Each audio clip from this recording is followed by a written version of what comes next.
Like, genuinely, I do have a few pals that are a bit problematic. It is that thing of, it's going on, and we're just standing by letting it go on. You know, having a laugh is one thing. We all like to have a laugh, but it's knowing when it's just gone too far, whether it's hassling girls in the pub or inappropriate comments. There are those jokes that just make me feel a little bit uncomfortable in the changing room. I used to work in scaffolding, and the number of boys that would be hanging out a window, like, shouting at lasses while driving by. And it's not about attracting their attention. It's about you get your pals laughing or to prove yourself in there. Yeah, there are guys that are blatantly following women around in the gym, staring too long. They feel like it's a zone that they can do that freely. So if you see that kind of thing happening, how would you react? Most times, I don't do anything.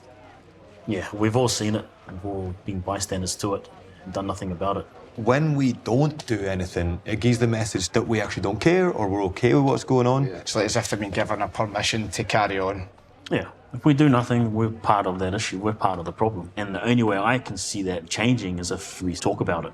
No, you see it all the time. If somebody steps out of line on the pitch, you'll be quick to say something. So why don't we step in when it's a situation or a scenario like this? Yeah, why can't we take that into issues that really matter in life? See, if someone came to me and said that in front of the other boys, or did it in front of a group, I would probably, I'd hate to say it, I would probably just... Be defensive. I would get defensive, I would take the piss out of them, I would probably double down. You'd have to. And I would just, like, I'm sure, I'm saving a bit of pride here. That's our ego, right? Exactly. So yeah, I would be the first to kind of hold my hands up and say, yeah, I've probably been that person. For me, it was always the thing of like, because I did used to be quite into that whole scene, like going out looking for lasses to meet, chat them up, all that kind of stuff. And I used to genuinely think that the first 2 or 3 times they said no, you could just cruise on through that. Like, yeah, but. And you would, like, I would not, in some situations, take a no in a pub or take a knockback in a pub that well.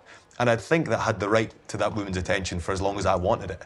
And that was so incorrect. And that's something when I look back and thinking, that must have just ruined a bunch of perfectly nice people's evenings. And yeah, it's just not right. Aye, as if like their answer is irrelevant until you get the one that you want, and you can sort of talk them around. Aye, and you can see how that would like be an example and how that would be a model that would lead to far worse kind of offences. Yeah, somebody tells you no, and if you apply that logic to any other circumstance, you realise how absurd it is. For example, you go to somebody and say, "I would like to buy your car." No, but I would like to buy your car. That seems so ridiculous. They've already told you no. But it's like, "I'd like to buy your drink, or I'd like to, can I have your number?" No, yeah, but, and then keep going on. It's like, that is absurd, and I suppose it's the way in which, if looking through this lens, this paradigm is actually quite obscene. What we're speaking about isn't easy. It's not easy to be the one that steps forward. It's not easy to be the one that breaks the silence. Yeah, sometimes when I've seen it, I've done nothing because I just don't have that courage to push past my own insecurities of calling something out and getting it stuffed back in my face again. What do you do? How are we going to have that conversation with our pal? Approaching it in one-on-one.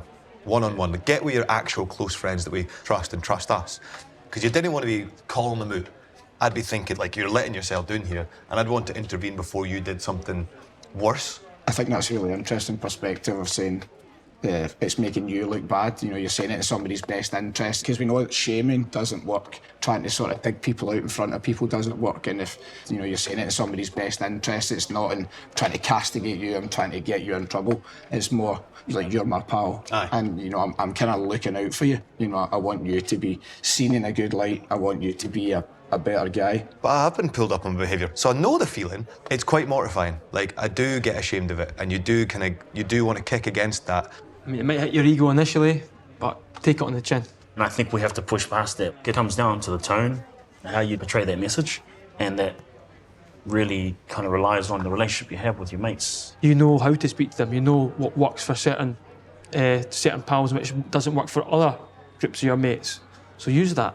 It's the same in the dressing room. If the manager gets his arm around you and it is one-on-one and it's private, then you think, right, this isn't in order to humiliate me, it's for my best interests. I mean, when you do step in, you're not trying to be a dick. You're doing it to look out for him. Obviously, you're looking out for everybody else in that situation, but I'm looking out for you. They're going to be more willing to receive that advice. when you've done that, you can go home, look at yourself in the mirror, and actually go, you know what, you did something right. We're all mates at the end of the day. You know, we're all looking out for each other. So don't be that guy who stands by and does nothing. Don't be the guy that laughs along. Don't be that guy that sees your mate doing something that he shouldn't be. Have a word in his ear. Be a mate.